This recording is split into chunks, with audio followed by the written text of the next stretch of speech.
The start of a new Premier League season represents, in many ways, the land of the unknown, especially for commentators. New players to identify, fresh coaching ideas and a clean slate. Everyone begins on the same points mark. This year there is the added factor of an earlier end of transfer window, namely Thursday night. Inevitably, once the campaign kicks off on Friday with Manchester United against Leicester City at Old Trafford, the various teams will quickly coalesce in two groups. In other words, those who can compete for the title in European places, and the rest.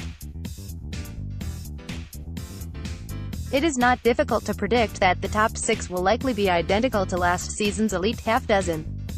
Similarly, anyone making a case against defending champions Manchester City does so against the tattered current football reality.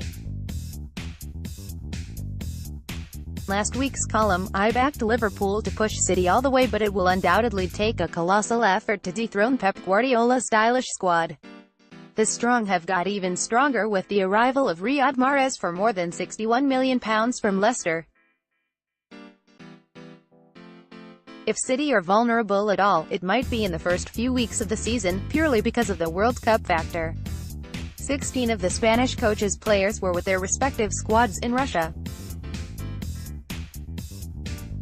It will be something of a scramble to get the likes of Kevin De Bruyne and Gabriel Jesus, active at the business end of the tournament, into perfect match sharpness in time for a potentially testing opener away to Arsenal. City are imperious when it comes to outplaying and beating the lower-ranked teams in the Premier League. They can afford the odd slip-up against the better-placed sides without it damaging their overall title defense. As previously stated, Liverpool, fueled by an effective summer of transfer activity, looked to me like the team best equipped to give City a run. As for Manchester United, Tottenham, Chelsea and Arsenal, it promises to be intriguing. Jose Mourinho endeared himself to very few observers, even United fans, last season, wearing a pronounced sulk on his face. This is Mourinho's third season at the club, and 3 is often the end of the line for him and his employers. As it stands, there is considerable uncertainty about the makeup of his team to face Leicester due to the World Cup, injuries and the potential for additional signings to go with the impressive Fred and Diogo Dalot. The 3 London High Flyers have interesting narratives surrounding them.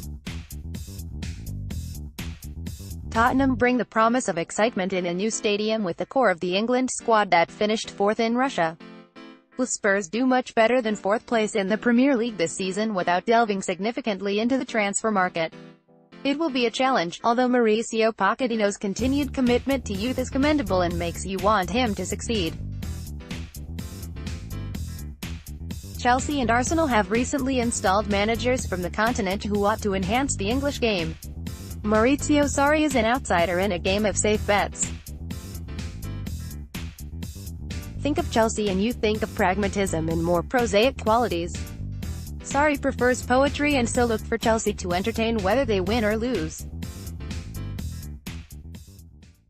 Unai Emery at Arsenal might be less inclined to take a gamble tactically, but I feel he has been slightly misrepresented in the aftermath of his spring unveiling. I like Arsenal's summer signings, too, especially that of the Uruguayan Lucas Torreira, a busy and constructive midfield player. Socrates Papastathopoulos will give an often porous defense much-needed know-how. Be honest, the rest of the table could appear in any order. Burnley were 7th last season on the strength of a watertight defense, an astute manager and making a little go a very long way. But it would be no surprise to see them toil in the lower half this time. Newcastle and West Ham are teams that strike me as relegation candidates before pausing to consider the men holding the reins at 2 of England's old-school clubs. Ask any Newcastle fan and they will tell you how highly they rate Rafa Benitez.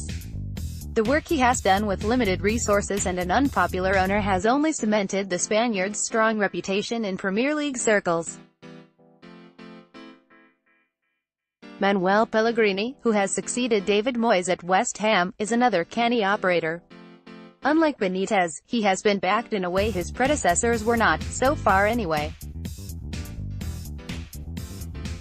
Felipe Anderson, Issa Diop and Andriy Yarmolenko are the big money acquisitions, but the best of the bunch might turn out to be goalkeeper Łukasz Fabianski, who served Swansea so well before relegation struck. I must also applaud Brighton for going out and getting Iranian winger Alireza Jahanbakhsh from AZ Alkmaar. The left-footed player, often operating on the right, turns 25 when Chris Hughton's side travel to Watford on Saturday. Jahanbakhsh was top scorer in the Eredivisie last season before representing Iran at the World Cup. He is entitled to a few weeks to get to grips with his new footballing country, but has always had to do things the hard way, from the second division in Iran to its equivalent in the Netherlands. On with the big show then, but expect a few initial surprises as some teams click into post-World Cup gear more adroitly than others. I have mentioned in this space before one of my new roles as Champions League and Europa League commentator for FIFA 19, the most popular sports video game in the world. Anyone with children who take the football fan box will know of the game's reach.